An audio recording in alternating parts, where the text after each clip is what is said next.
judge ordered the release of a redacted probable cause for Richard Allen, and those documents give insight into why authorities charged him for the 2017 murders of Abby Williams and Libby German. The probable cause states Abby and Libby were dropped off near an entrance to the Monon High Bridge on February 13, 2017. Video police previously said was taken from Libby German's cell phone showed that at 2:13 that afternoon, Abby and Libby encountered a man on the southeastern part of the Monon High Bridge. The PC said that video showed a man wearing dark clothes walking behind Abby and Libby. But the report also noted as the man approached the girls, one of the girls is heard saying, "Gun."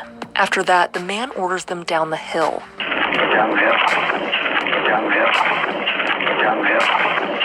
Downhill. The girls went down the hill, and then the video ended. The bodies of Abby and Libby were found near that area on February 14, 2017. Detectives would later find their clothes in Deer Creek, that's south of where their bodies were found. The probable cause also said there was a .40 caliber unspent round. It hadn't been fired yet, which was on the ground between the girls' dead bodies. The gun also had extraction marks on it. The PC stated investigators interviewed several young people whose names are redacted in the document. One of them told detectives they were on the Monon High Bridge Trail on February 13th. Remember, that's the day Abby and Libby were reported missing. That juvenile told detectives a group of friends walked toward another nearby bridge called Freedom Bridge when they too encountered a man who was walking from Freedom Bridge toward the Monon High Bridge Trail. One young person told detectives the man was kind of creepy and said he was wearing blue jeans and a duck canvas-style jacket in all black. He had brownish gray hair and didn't show his face. The juvenile also told investigators the man wasn't very tall, no bigger than 5'10", and had a bigger build. The juvenile told detectives the man had his hands in his pockets, and that when she said hi to him, he just glared at them. One juvenile with that same group told detectives they saw the man a little after 1:26 p.m. that afternoon, and that the man matched the description of the photograph that had been taken from Libby German's phone, and that he was walking with a purpose, like he knew where he was going. Another witness on the trail that day told investigators she also saw a man whose description matched the video on Libby German's phone, and that he was standing on the Monon High Bridge about 50 feet away from her. As she turned to go back to her car, the witness said she saw two young girls walking toward the Monon High Bridge. She told detectives she thought the girls were Abby and Libby. As that witness left, she told detectives she saw an oddly parked car near the Child Protective Services building, close to the Monon High Bridge trailhead. Another person told investigators they also saw a small SUV-style vehicle that was parked near that building, and that it appeared as though the car was parked in a way that was meant to conceal its license plate number. Police also received a tip from someone who said they saw a man walking west away from the Monon High Bridge a little before 4 p.m. the afternoon of February 13th. He wore a blue-colored jacket and blue jeans and was muddy and bloody, like he had been in a fist fight, the person said. The probable cause also revealed Richard Allen had told investigators he was on the Monon High Bridge Trail between 1:30 and 3:30 on February 13, 2017, and he told them that back in 2017, actually.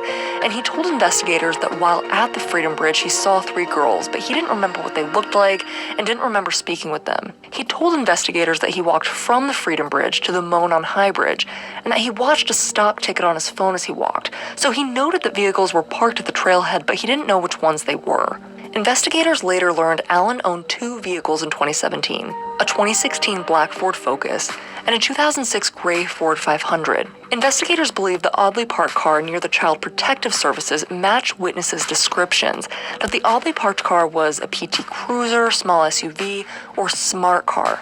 Investigators interviewed Richard Allen again on October 13, 2022, and he reiterated that he was on the trails on February 13, 2017, and that he saw three girls east of Freedom Bridge, and that he continued on to Monon High Bridge to watch the fish. He told investigators he parked his car to the side of an old building, that he wore blue jeans and a blue or black Carhartt with a hood on that day. He said he saw no one else on the trails aside from the three young girls that day, and that he did own firearms. Allen's wife later told investigators he had guns at the home and that he owned a blue Carhartt jacket. On October 13, 2022, investigators executed a search warrant at Allen's home and found jackets, boots, and knives. They also found a Sig Sauer Model P226 .40 caliber handgun. Between October 14th and 16th, Indiana State Police ran testing on that .40 caliber, and they determined the unspent round that was found near the girls' bodies had been cycled through it.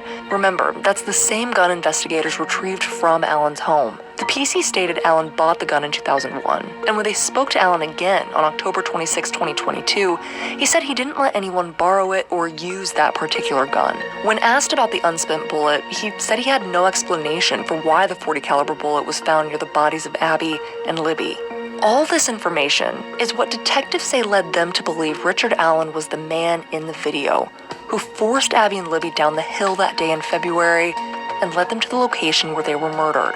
Investigators also believe the man who witnesses say they saw on the Monon High Bridge on February 13th was Richard Allen. They noted in the PC that a man matching Allen's description was not seen after 2:13 that afternoon, and that's because they believe he was in the woods with Abby and Libby. With 13 News, I'm Madison Stacy.